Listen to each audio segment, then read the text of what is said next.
আছি যে আল্লাহকে দেখতে চাই না? সবাই আমরা আল্লাহকে দেখতে চাই।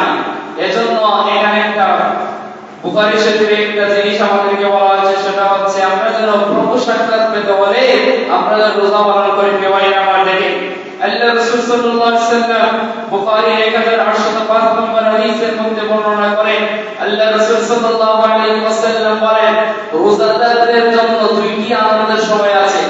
জোরে বলেন তো, কয়টি সময় আছে? দুইটি। আল্লাহ রাসূল সাল্লাল্লাহু আলাইহি ওয়াসাল্লাম বলেন, একটা হচ্ছে মুমিন বান্দারা সারা দিন পিপাসার্ত, তৃষ্ণার্ত, ক্ষুধার্ত হয়ে যখন সেই ইফতারে বসে সামনে ইফতার পায়, তখন সে একটা আনন্দ লাভ করে, তখন তার মনে একটা প্রশান্তি জাগে। আর দ্বিতীয়টা হচ্ছে আমাদের ময়দানে দুনিয়ার জমিনে রোজা রাখার কারণে হাজার হাজার কষ্ট হওয়ার পর রোজা রেখেছে, কাজকর্ম করেছে, অফিস আদালত করেছে, কিন্তু রোজার হক সে নষ্ট করে নাই, রোজা পালন করেছে।